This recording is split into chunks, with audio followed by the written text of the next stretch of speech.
تو نون سکیلا کا قاعدہ یہ کہ جب بھی یہ داخل ہوگی تو اس سے پہلے اگر نون ہوگی، چاہے تثنیہ کی صیغے ہوں چاہے جمع مذکر کی صیغے ہوں، کیونکہ یہ نون اعرابی ہے. جس طرح یہ لم جازمہ لن ناسبہ امر کی بنا کے وقت یہ گر جاتی ہے، اسی طرح نون سکیلا یا نون خفیفہ بھی آ جائے تو یہ نون جو تثنیہ اور جمع کی صیغوں میں ہوتی ہے یہ گر جاتی ہے، یہ اپنی جگہ چھوڑ دیتی ہے. لہٰذا سب سے پہلے اس نون کو اب یہاں سے ختم کریں گے. یہ کس نے ختم کیا؟ یہ اس نون سکیلا کی وجہ سے. تو یہ جب ختم ہو گئی تو اب یہ بن گیا نون حذف ہو گئی. تو یہ بن گیا یغ فی رون. اب آپ غور سے دیکھیں تو اب آپ کو دو چیزیں نظر آئیں گی، ایک یہ واو ساکن ہے، ایک یہ دونوں نون میں سے اول نون بھی ساکن ہے. دو چیزیں ساکن ہیں. تو اب یہاں اس واو اور اس دونوں نون میں دو ساکن جمع ہو گئے ہیں. اور اب التقاء ساکنین کا قاعدہ جو ہم شروع سے پڑھتے آ رہے ہیں کہ بھائی جب دو ساکن جمع ہو جائیں تو ساکن اول کو حذف کر دیتے ہیں. تو اس وجہ سے اب یہاں جو ہے اس واو کی چھٹی ہو جائے گی. اس کی وجہ التقاء ساکنین کے قاعدے سے. اب یہ لفظ بن گیا یغ فی، را پر پیش ہے وہی والی اور نون یہاں آ گئی یغفی رن، اور شروع میں لام لگا دی لا یغفرن. اب دوسرا لفظ ہے اسی طرح جو واحد مؤنث کا صیغہ، اس کی طرف بھی آ جاتے ہیں کہ وہ کیسے بنائیں. اب یہ دیکھیں تغفیرین واحد مؤنث کا صیغہ ہے، اس کے آخر میں ہم نے یہاں لے آئے نون سکیلا. جب نون سکیلا لائیں گے تو نون اعرابی جو چار تثنیہ کی صیغے ہیں، دو جمع مذکر کے، ایک واحد مؤنث کا صیغہ ہے، ان کے آخر میں جو نون ہوتا ہے اس کو ختم کر دیں گے. یہ نونیں جو ہے تثنیہ کی، جمع مذکر کی اور واحد مؤنث کی نون لم جازمہ کے وقت بھی گر جاتی ہے، لن ناصبہ جائے پھر بھی گر جاتی ہے، امر یا نہیں کو جب بناتے ہیں تو اس وقت بھی یہ گر جاتی ہیں، کیونکہ یہ آپ بارہا پڑھ چکے ہیں. لہٰذا اسی طریقے سے یہ نون سکیلہ کی وجہ سے بھی یہ حذف ہو جائے گی، ختم، اس کا وجود باقی نہیں رہا. اب پھر باقی صیغہ کیا رہ گیا؟ باقی صیغہ رہ گیا جی وہ تغفیرین. تغ فی، یا وہ والی اور نون یہ سکیلا والی. تو کیا بن گیا؟ تغفیرین. اب آپ یہاں غور سے دیکھیں، یہاں یہ ایک یا ساکن ہے اور ان دونوں نونوں میں سے جو مشدد ہوتا ہے پہلی نون بھی ساکن ہے، کیونکہ نون مشدد کا مطلب یہ ہوتا ہے دو نون ہے، ایک نون ساکن اور دوسری نون پر زبر. یہ جو ہے اس کی اصل حالت یہ ہے. اب جب یہاں یہ یا بھی ساکن ہے تو یہ پہلا نون بھی اس میں سے ساکن ہے، تو لہذا دو ساکن جمع ہوئے. تو اب دو ساکنوں میں سے ساکن اول جو ہے وہ یا ہے، اس کو ہم حذف کر دیں گے. اس کو ہم نے مٹا دیا. اب کیا بچا ہمارے پاس؟ اب ہمارے پاس بچا جی تغ تغ فی رن، کیونکہ یا حذف ہو گئی نا، تغ فرن ہو گیا اور شروع میں لام لگا دی تو لتغ فرن. کلیئر ہو گئی یہ بات بھی؟ ہوں اب کوئی اس کے بارے میں اگر، تو نون سکیلا یا نون خفیفہ کا نون گرنے کے اعتبار سے وہی قاعدہ ہے جو لم جازمہ لن ناسبہ امر اور نئی کے وقت میں تثنیہ اور جمع مذکر اور واحد مؤنث سے نون گر جاتی ہے.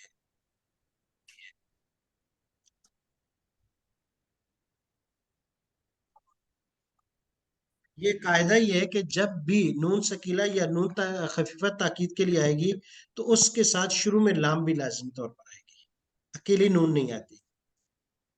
بھئی یہ اس کا ایک رول ہے. ہاں ایک صورت یہ کہ لام اگر نہ ہو تو پھر اما کے ساتھ بھی آتی ہے، اما، اما ینصرن. اگر لام نہیں ہوگی شروع میں تو پھر اما ضرور.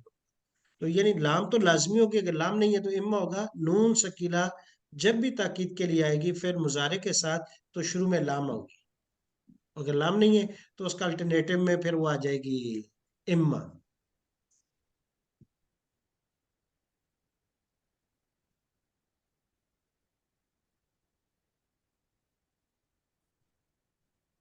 یعنی سکیلا اور خفیفہ میں یہی فرق ہے کہ سکیلا میں زیادہ سٹریس ہوتا ہے، کہ زیادہ اس پہ دباؤ ڈالا جاتا ہے کام کے لیے یا کام لینے کے لیے یا کام کرنے کے لیے زیادہ ہے کہ بھئی یہ ضرور ضرور ہوگا، اور خفیفہ میں کم ہوتا ہے۔ دوسرا، خفیفہ تمام سیغوں میں نہیں آتی، یعنی خفیفہ جو ہے 6 سیغوں میں نہیں آتی، 4 تثنیہ کے 2 جمع مؤنث کے، اس کے علاوہ باقیوں میں آتی ہے۔ جبکہ سکیلا جو ہے وہ تمام سیغوں میں آتی ہے، اور اس کا رول ہم نے پڑھ لیا کہ کن سیغوں میں نون سکیلا پر زبر ہوگی، کن سیغوں میں زیر ہوگی۔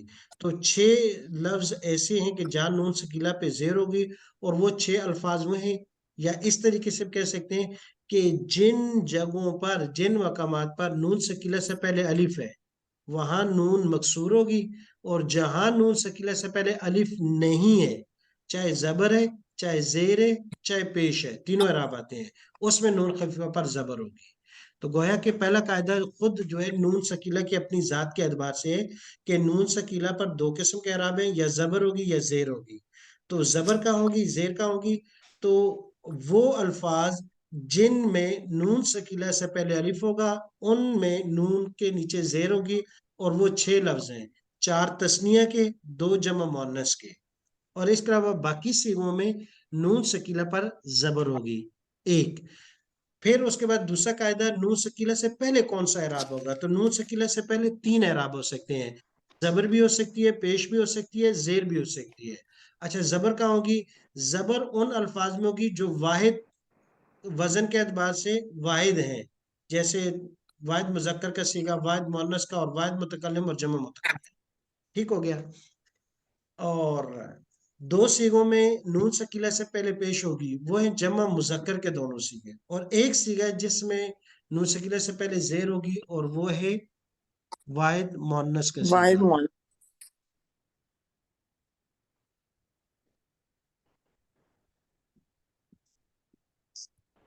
اور اب تو لگتا ہی ہے کہ اب نون سکیلا کا سبق باقاعدہ طور پر بڑی ترتیب سے ہو گیا، اب تو اس کا قاعدہ بھی سننا چاہیے، کبھی نہ کبھی ٹیسٹ میں ہونا چاہیے۔ جمع مؤنث کے صیغے جو ہیں ان کا بھی معلم صاحب انالیسس کر دیں۔ اچھا، ٹھیک ہو گیا۔ اچھا، اس کے بعد تھوڑا سا تنصر جمع نان مؤنث کے قاعدوں میں تھوڑی سی ایک ڈیفرنٹ آتی ہے، وہ کیا ہے کہ ہمیں ایک الف ایکسٹرا لانا پڑتا ہے۔ میں اس کو بھی لکھ کے کر دیتا ہوں، جیسے آپ دیکھیے گا کہ ان کا پڑھنا بھی باقی صیغوں سے تھوڑا ہٹ کر ہے۔ جیسے یہاں جب آتے ہیں لَيَغْفِرْ نَانِ اور لَتَغْفِرْ نَانِ، تو یہاں درمیان میں ایک الف، چلو تثنیہ کے صیغوں میں تو الف سمجھ میں آتا ہے، تو جمع مؤنث کے صیغوں میں الف کہاں سے آیا اور کس رول اور کس قاعدے سے آیا؟ یہاں پر بھی لَيَنْصُرْ نَانِ، لَتَنْصُرْ نَانِ۔ تو اب اس کو بھی ایک مرتبہ آپ دیکھ لیجئے گا کہ یہ کیسے درمیان میں، تثنیہ صیغوں میں تو ہمیں معلوم ہے وہاں الف تو آلریڈی پہلے سے تھا، تو جمع مؤنث میں نون سکیلا سے پہلے الف کیسے آیا، اس کی کیا وجہ ہے؟ اب دیکھیے گا ہمارے پاس صیغہ ہے یغفرنا، تغفرنا، اس طرح ینصرنا بھی ہو سکتا ہے، تنصرنا بھی ہو سکتا ہے، تو دونوں صیغے ہیں جمع مؤنث کے۔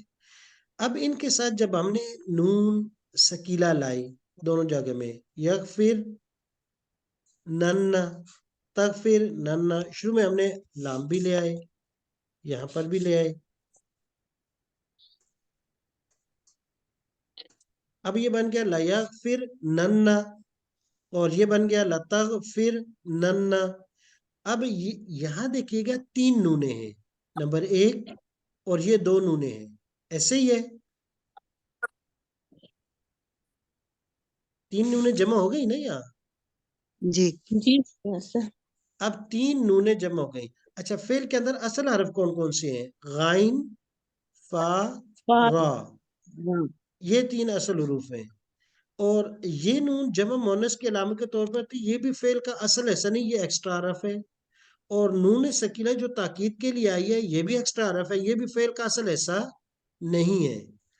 اب کلام عرب کے اندر ایک قاعدہ ہے، وہ کہتے ہیں کہ کسی بھی لفظ میں مین جو فعل کے حروف ہیں اس کے بعد 2 حرف ایکسٹرا ایک طرح کا تو آ سکتے ہیں لیکن 3 نہیں آ سکتے.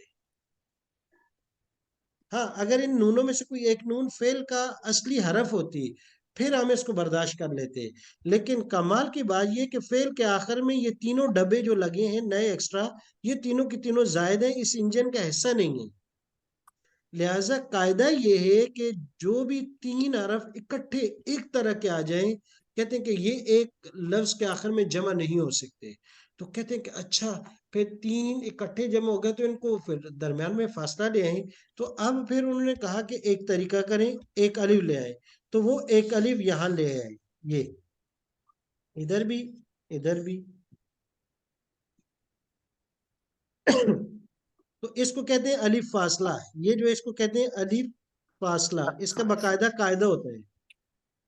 الف فاصلہ کا قاعدہ یہ عربی کی کتابوں میں لکھا ہوا ملے گا. الف فاصلہ کا قاعدہ، الف فاصلہ کا قاعدہ کیا ہے؟ کہتے ہیں کہ جب بھی نون سکیلا کو فعل مضارع کے ساتھ لگا دیا جائے اور 3 نونیں جمع ہو جائیں تو درمیان میں الف فاصلہ لے آئیں گے، یعنی جمع مؤنث کی نون اور سکیلا کے درمیان میں الف فاصلہ لائیں گے. اس کو کہتے ہیں الف فاصلہ کا قاعدہ. تو جب اس کو لگایا تو اب سیگا کیا بنا؟ سیگا بن گیا لا یغ، پھر اور لا یغ نانی. پھر اس جگہ تک تو وہی ہے. پھر اس کے بعد اس نون کے بعد ہم نے الف لگا دیا، یہ جمع مؤنث کی نون، اس کے بعد یہ الف لگ گیا. یہ وہ والا الف ہے فاصلے والا، اور یہ نون جمع مؤنث کی ہے. اور اس کے بعد لے آئے ہم نون سکیلا کو. اب نون سکیلا کو حرکت کون سی دیں؟ پہلے تو زبر تھی، یہاں پر دیکھ لیں آپ، یہاں پر زبر ہے. انہوں نے کہا نہیں نہیں نہیں نہیں، کیونکہ تثنیہ کے اندر بھی یہ قاعدہ چل رہا ہے کہ الف کے بعد جب نون آئے گی تو اس کے نیچے زیر ہوگی. لہٰذا پھر ہم نے یہ والی جو حرکت ہے اس کو یہاں زیر کی شکل میں لے آئے. یہ تو یہ بن گیا لا یغفر نان، لتغفر نان. اور یہاں پر بھی اس کو زبر کو یہاں سے کاٹا، یہاں سے ادھر لکھ دیا نیچے، تو یہ بن گیا لتغفر نان. میرے خیال میں اب یہاں بات بھی کلیئر ہو گئی کہ زیر کیسے آئی اس میں، اور درمیان میں الف فاصلہ کا کیوں لائے اور کیسے آیا. جی. لَيَغْفِرَنَّ، لَيَغْفِرَانِ، لَيَغْفِرُنَّ، لَتَغْفِرَنَّ، لَتَغْفِرَانِ، لَتَغْفِرُنَّ، لَأَغْفِرَنَّ، لَنَغْفِرَنَّ، لَتَغْفِرَنَّ، لَتَغْفِرَانِ، لَيَغْفِرْنَانِ، لَتَغْفِرِنَّ، لَتَغْفِرَانِ، لَتَغْفِرْنَانِ، لَأَغْفِرَنَّ، لَنَغْفِرَنَّ. میں دوسرے باب سے بھی پڑھ لیتا ہوں. لَيَنْصُرَنَّ، لَيَنْصُرَانِ، لَيَنْصُرُنَّ، لَتَنْصُرَنَّ، لَتَنْصُرَانِ، لَتَنْصُرُنَّ، لَأَنْصُرَنَّ، لَنَنْصُرَنَّ، لَتَنْصُرَنَّ، لَتَنْصُرَانِ، لَيَنْصُرْنَانِ، لَتَنْصُرِنَّ، لَتَنْصُرَانِ، لَتَنْصُرْنَانِ، لَأَنْصُرَنَّ، لَنَنْصُرَنَّ. اب اس کے بعد ایک مرتبہ سکیلا کو بھی دیکھ لیجئے گا. سکیلا آسان ہے. خفیفہ. لَيَنْصُرَنْ، لَيَنْصُرُنْ، لَتَنْصُرَنْ، لَتَنْصُرُنْ، لَأَنْصُرَنْ، لَنَنْصُرَنْ. مؤنث میں لَتَنْصُرَنْ، لَتَنْصُرِنْ، لَأَنْصُرَنْ، لَنَنْصُرَنْ. تو موقت بانو تاکید خفا یہ بہت کم ہو جاتی ہے کیونکہ 4 صیغے تثنیہ کے نکل گئے، اور جمع مؤنث میں تو 4 صیغے نکل جاتے ہیں، یعنی 2 تثنیہ کے اور 2 جمع مؤنث کے. تو پیچھے رہ گیا ایک واحد مؤنث کا صیغہ، واحد مؤنث غائب کا، ایک واحد مؤنث مخاطب کا، اور متکلم والے تو یہی تکرار کے ساتھ آ گئے. تو 4 مذکر کے ہو گئے، 2 مؤنث کے ہو گئے یعنی غیر مشترکہ، تو یہ 6 ہو گئے، اور 2 اگر ان کو شمار کریں تو یہ ٹوٹل 8 صیغے بن جاتے ہیں. لَيَنْصُرَنْ، لَيَنْصُرُنْ، لَتَنْصُرَنْ، لَتَنْصُرُنْ، لَأَنْصُرَنْ، لَنَنْصُرَنْ، لَتَنْصُرَنْ، لَتَنْصُرِنْ، لَأَنْصُرَنْ، لَنَنْصُرَنْ. تو مؤنث میں سے 4 صیغے غائب ہو گئے، 2 جمع مؤنث کے، 2 تثنیہ کے، اور مذکر میں سے 2 صیغے غائب ہو گئے تثنیہ کے. جزاک اللہ مولانا۔ ٹھیک ہے، السلام علیکم ورحمۃ اللہ۔ بس اس سب کو آپ دہرا لیجئے گا اور ذہن میں رکھیے گا کہ اب تو یہ لازمی طور پر جمع ثقیلہ اور خفیفہ کے قاعدے بھی ہو سکتا ہے کہ آپ کو پیپر میں کہیں کہیں نہ کہیں ٹیسٹ میں دینے پڑ جائیں جب 10 سبق مکمل ہوں گے۔ سبحانک اللہم و بحمدک ونشہد ان لا الہ الا انت نستغفرک ونتوب الیک۔